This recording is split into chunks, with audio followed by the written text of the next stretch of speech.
Приветствую всех на канале. Очередной китайский автомобиль к нам приехал. Опять Джак, но на этот раз уже EVS4. Когда-то мы делали такую машину, но там была немножко другая проблема. В этот раз автомобиль к нам попал с тем, что у него разбег по батарее. Кстати, эту батарею недавно ему балансировали.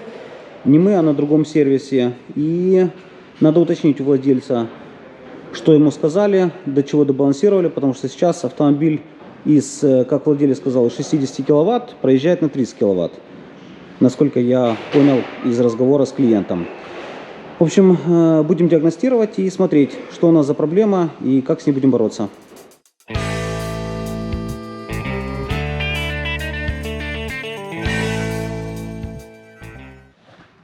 Подключил диагностику, и вот видно, что у нас максимальное напряжение 4,057, минимальное 3,492. Максимальное на 80 элементе, минимальное на 11 элементе. И вот видно, что у нас напряжение на 11 3,491, при том, что в среднем 3,9, 3,9, 3,8, 3,9, 4,04, 4,02, 3,99, 3,906 и самое высокое напряжение это 4,057.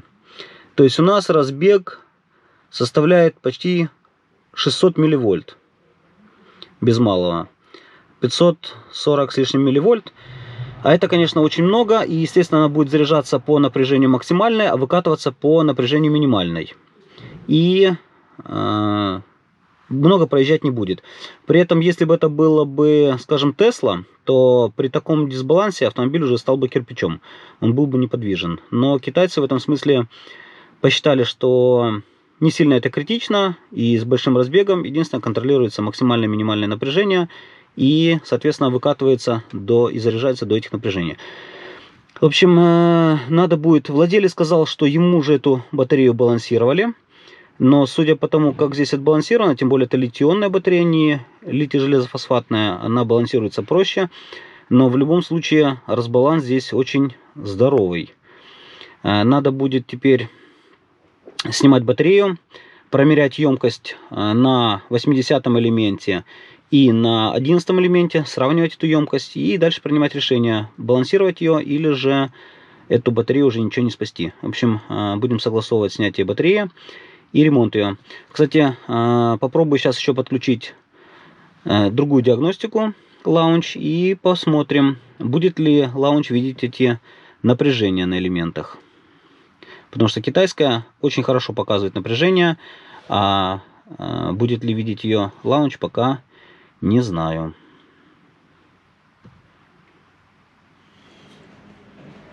В общем, лаунч немножко берет эти параметры. Видно максимальное напряжение, видно минимальное напряжение, видно где максимальное напряжение на какой ячейке и на каком минимальное. Но карты по напряжению она не дает.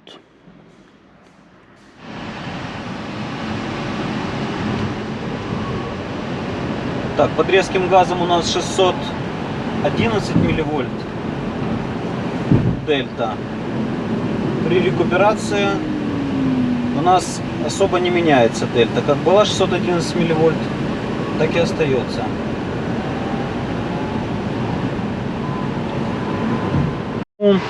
Часто задают вопрос, почему автомобиль сам не балансирует эти элементы. Дело в том, что он балансирует, но как происходит балансировка? Балансировка здесь стоят, в основной своей массе стоят не активные балансиры, а пассивные. То есть резисторы, через транзисторы включаются эти резисторы и начинают высаживать наиболее заряженный элемент. Но если этих элементов много, то очень много тепла будет выделяться на БМС-ке. Поэтому там стоят очень маленькие резисторы, и они очень долго будут высаживать, вернее балансировать эти элементы. Поэтому, чтобы произошла балансировка, нужно потратить не 1 год времени. При этом, если батарея была сильно разряжена, а как правило они приходят с сильно разряженными батареями, то внутреннее сопротивление элемента делает грязное дело. Есть маленький саморазряд, и этот саморазряд на высаженной батарейке приводит к тому, что этот элемент выпадает из общего напряжения. И на нем будет самое низкое напряжение.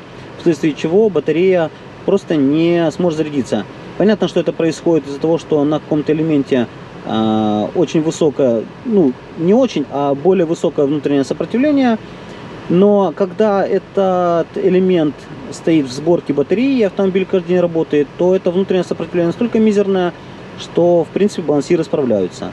Но если же автомобиль долго стоит, то не успевает справляться, и этот элемент высаживается.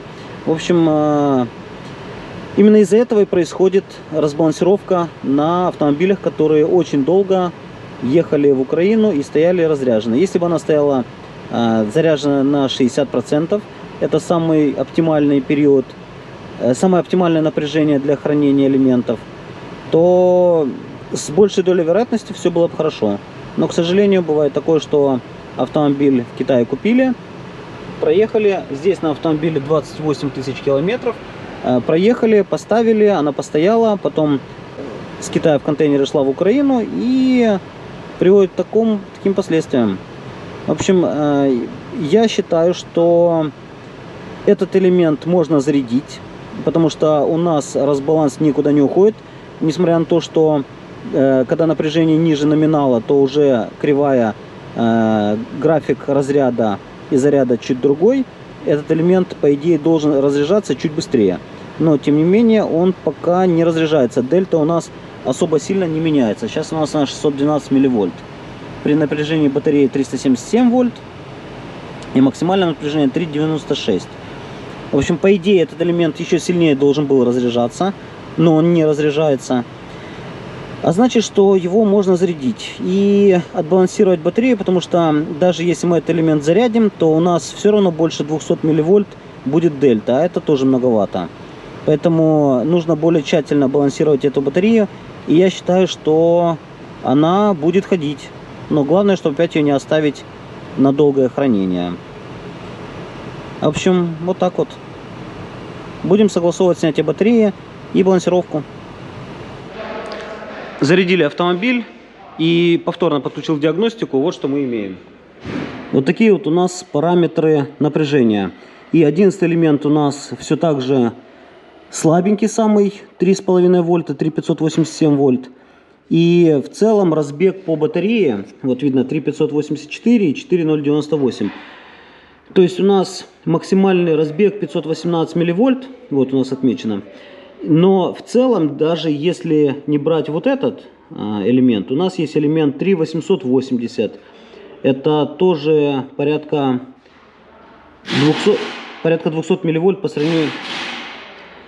Порядка 200 милливольт по сравнению с самым сильным. То есть в любом случае, даже если не этот элемент, то у нас в целом разбег по батарее очень великий. Вот здесь у нас 29 элемент, 10 элемент. Короче говоря, у нас разбег по батарее, 77 элемент, очень большой разбег по батарее. В общем, нужно будет ее балансировать, и я думаю, что здесь проблемы с емкостью не будет, но в любом случае 11 элемент попробуем проверить емкость. Это будет долго, но попробуем. У нас распаковочка очередной батареи. Такую батарейку мы уже вскрывали еще в Харькове до начала широкомасштабной войны в Украине. И как раз последние дни перед началом этого этапа я как раз занимался ремонтом батарейки. Это было еще в феврале месяце. И после этого батарейку уже доделывали мои сотрудники, которые остались в Харькове. И сейчас снимаю такую же батарейку. Я видео это уже делал на канале. В конце добавлю ссылочку на видео, можете посмотреть. Мы там переделывали контакторы. Там была проблема с контакторами на пробеге около 3000 километров. Так вот, сейчас такая же батарейка. Буду вскрывать ее и будем балансировать. Так, снял батарейку. А здесь у нас есть немножко конденсата. Вроде батарея была по кругу прикручена, но какой-то конденсат здесь есть.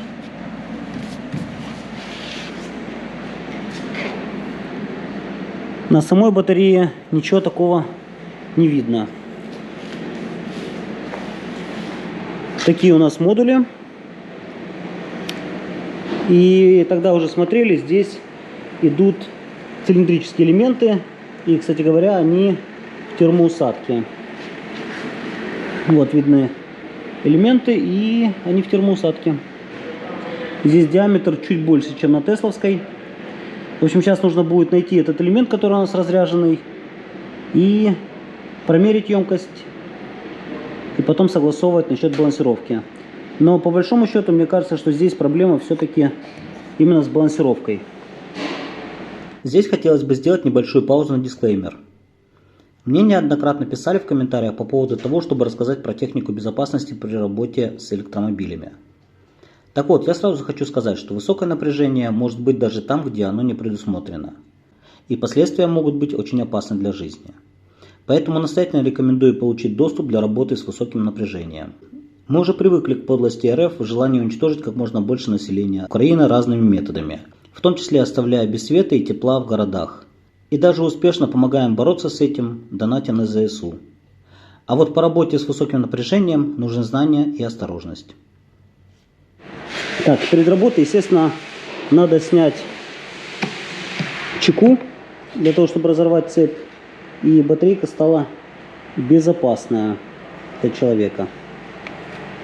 Сразу, кстати, не обратил внимания, что здесь есть наклейка и крестик.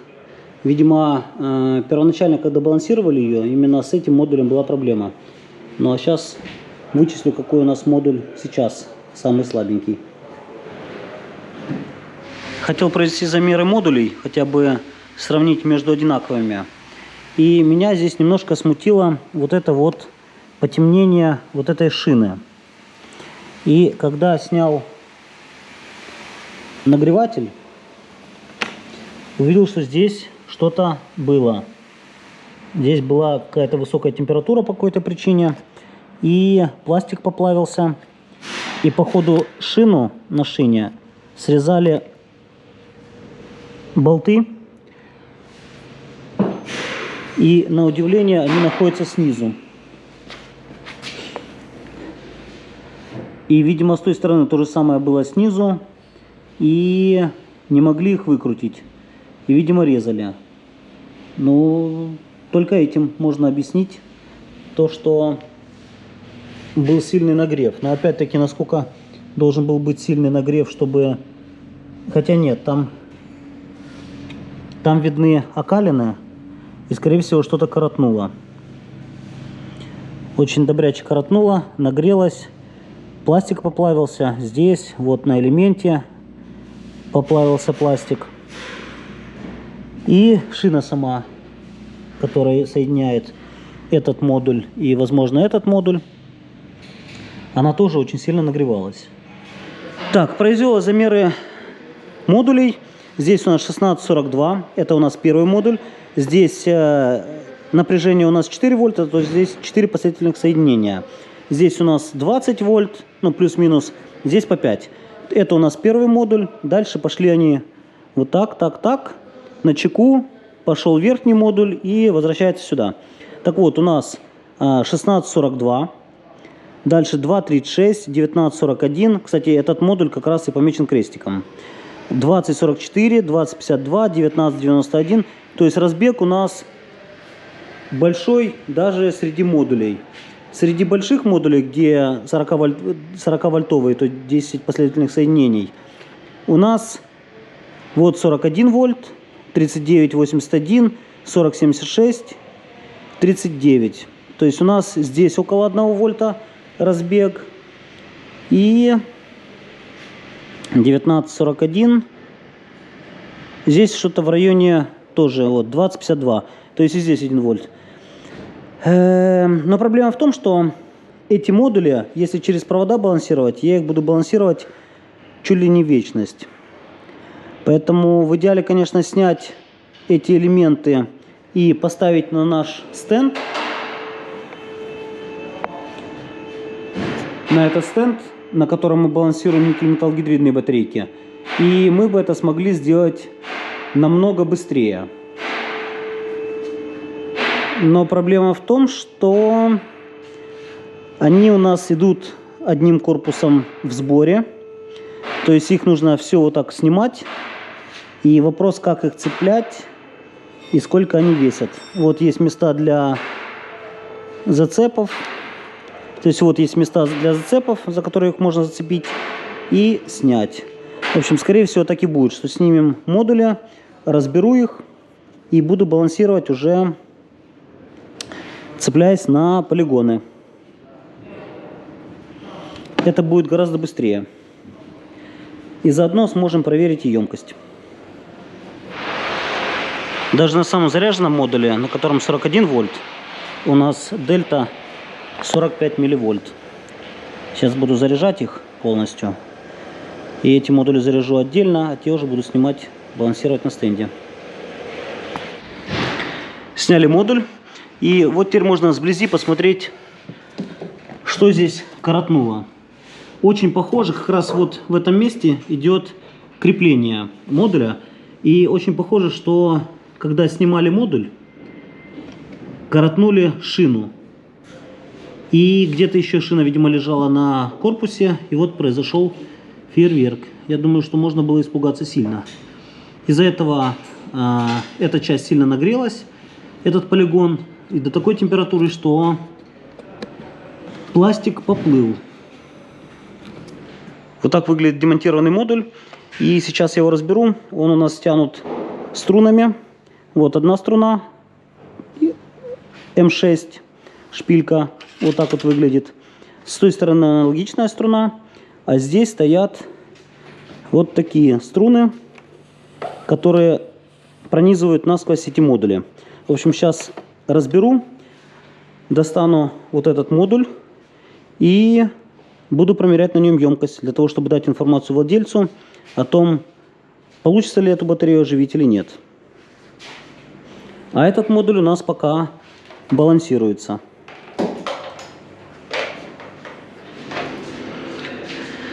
Разобрал модуль и установил два модуля, первый и второй, на стенд. Сейчас запустим, и даже сейчас видно, что у нас есть большой разбаланс. На четвертом элементе 3,57 против, допустим, на шестом 4,10. Даже здесь почти 60, 53, 530 милливольт. А если взять самый заряженный элемент, то будет как раз то, что нам диагностика и показывает. В общем, сейчас поставлю эти модули на стенд, подключу. Идет процесс заряда, и там, где самое слабое напряжение, она заряжает большим током. Вот, допустим, пятый элемент 4,5 ампера. Там, где 4,11, 0,8 ампер. Теперь заряжаем все, пока она не отключится. И разряжаем, меряем емкость. Некоторые элементы уже зарядились, но тот, который был слабенький, пока еще не дозарядился. И вот можно увидеть, что шестой элемент уже зарядился, седьмой тоже зарядился, восьмой зарядился. Первый заряжается с током 0,72 ампера. Второй уже еле-еле заряжается, 0,01 ампер. Третий 1,21 ампер. Четвертый пока 4,5 ампера. То есть сейчас уже выключится и второй. Ну а остальные пока что еще в процессе зарядки.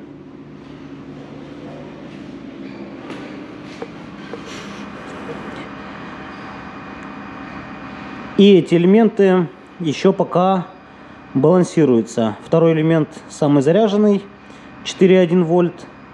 И он пока разряжается, при том, что остальные заряжаются. В чем разница этого зарядника и того, что здесь из-за того, что один элемент сильно заряженный, то не может давать ток на остальные элементы, потому что здесь фактически ток идет только на крайние выводы, а тот элемент, который сильно заряженный, он просто разряжается резисторами.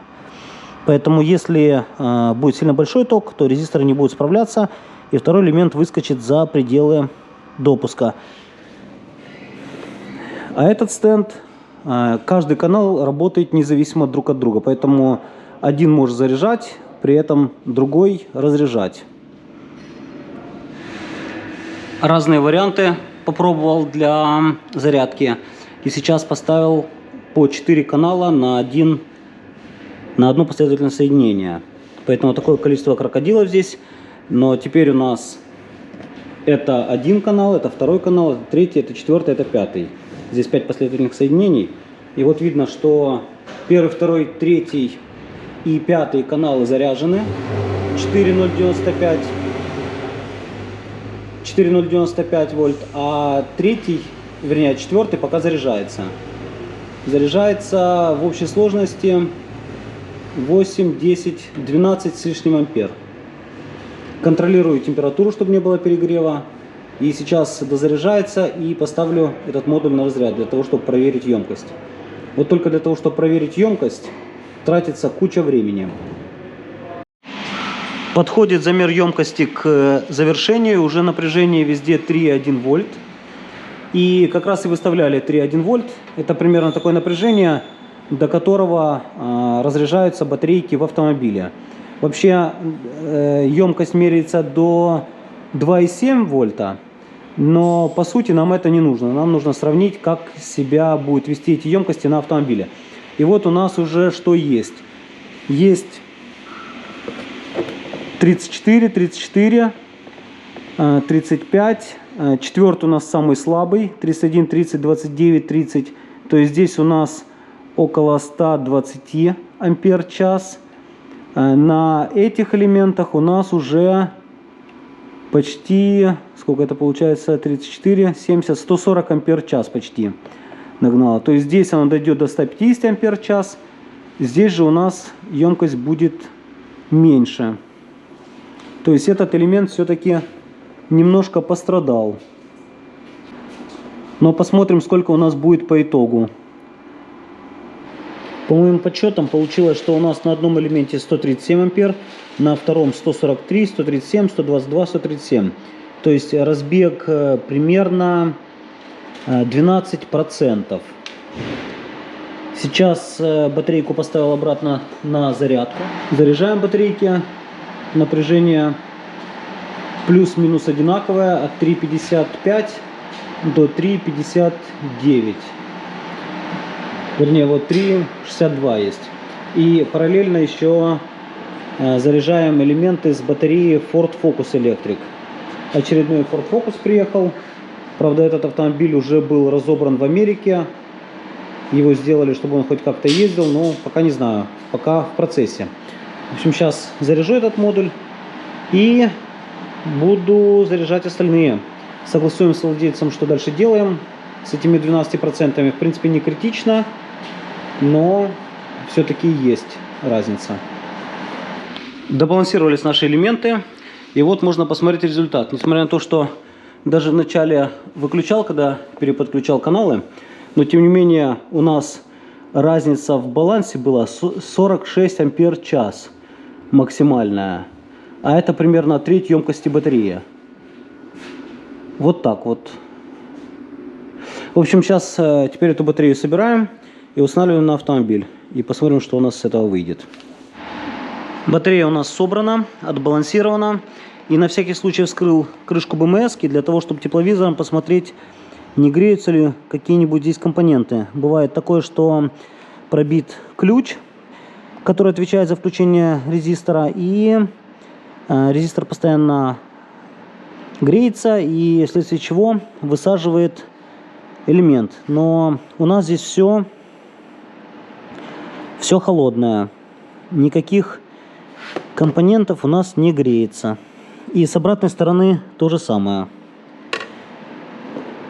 Поэтому, в принципе, саморазряда из АБМС здесь быть не может. В общем, сейчас можно будет подкидывать батарею на автомобиль и проверить, что у нас по разбалансу.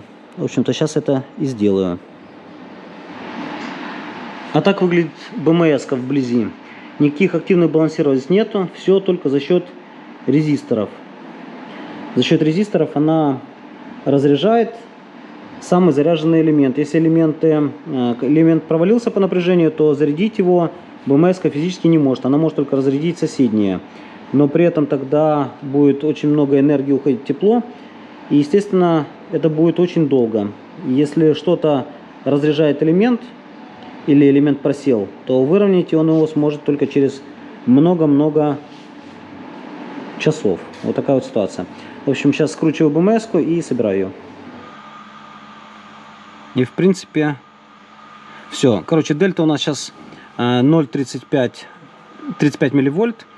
Самое большое напряжение у нас 187.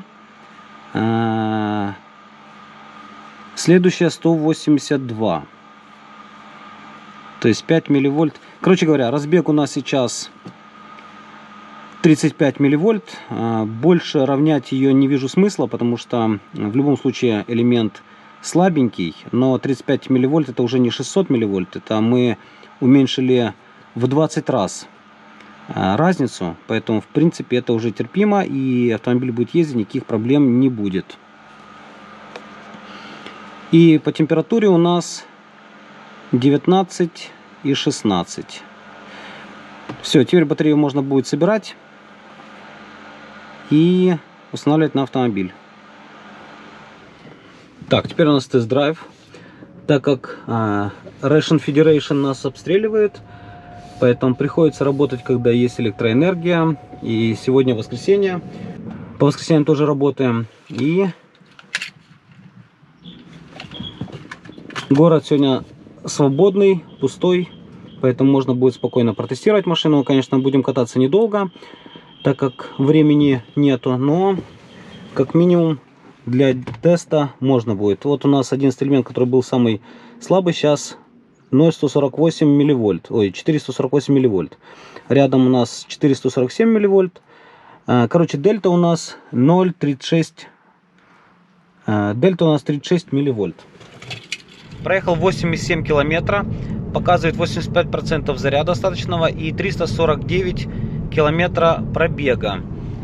Дельта у нас 26 милливольт и общее напряжение 401 вольт. И напряжение на элементах 4096, 408, в общем, примерно такое напряжение. В общем, я думаю, что нужно автомобиль отдавать владельцу. Пусть он его тестирует, и если он даст обратную связь, как автомобиль будет себя вести, я обязательно в видео выложу. Делать, в принципе, больше нечего. Мы выполнили поставленную нам задачу отбалансировать и проверить элемент. В общем, пока что так. Если видео будет, то добавлю. В общем, такой вот был ремонт. И если вам нравится такой контент, то подписывайтесь на канал, ставьте колокольчик, чтобы не пропустить новое видео. И всем мира, добра. Снял этот элемент, который был подплавленный. И вот что здесь видно, что температура шины была очень-очень высокая. Что пластик просто поплавился.